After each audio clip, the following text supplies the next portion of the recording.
అమ్మా ఈ Ramzan special snacks చెయ్యవా? ఓకే, రంజాన్ వస్తుంది కదండి. ఈరోజు నేను చేశాను ఇఫ్తార్ స్పెషల్ సాబుదానా వడలండి. ఎంత టేస్టీ, ఎంత క్రిస్పీ వచ్చినాయంటే గ్రీన్ చట్నీతో సూపర్గా వచ్చినాయండి.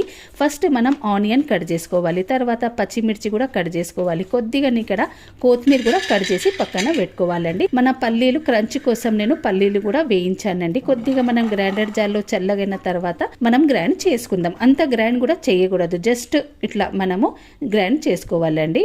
నేను ఆలుగడ్డ కూడా బాయిల్ చేసిన అండ్ ఓవర్ నైట్ నేను సాబుదానా కూడా నానబెట్టినానండి. ఇక్కడ మనం మసాలాలు వేసుకుందామండి. మసాలాలలో ఉప్పు, కారం, పసుపు, కొద్దిగా అల్లం వెల్లుల్లి పేస్ట్, గరం మసాలా వేసి చేతితో మంచిగా మిక్స్ చేయాలండి. తర్వాత మనం సాబుదానా కూడా వేసుకోవాలి. ఆనియన్, పచ్చిమిర్చి, కొత్తిమీర వేసి మంచిగా మిక్స్ చేయాలండి. మిక్స్ చేసి వడల షేప్ వేయాలి. వేసి మనము కొద్దిగా డీప్ ఫ్రై కూడా చేసుకోవచ్చు. నేను అంత ఆయిల్లో ఫ్రై చేయలేనండి, కొద్దిగా ఆయిల్ చేసి క్రిస్పీ అయినంత వరకు ఫ్రై చేయాలండి. క్రిస్పీ అయినంత వరకు మనం మంచిగా ఫ్రై చేయాలండి. నేను ఇక్కడ వేయించిన పల్లి కూడా వేసినానండి. ఎంత క్రిస్పీ, ఎంత యమ్మీ వచ్చినాయి అంటే మీరు కూడా ఒక్కసారి ట్రై చేయండి. మీకు ఏ రెసిపీ చూడాలండి రంజాన్ ఇఫ్తార్లో నాకు కమెంట్ చేసి చెప్పండి. Okay friends, bye bye.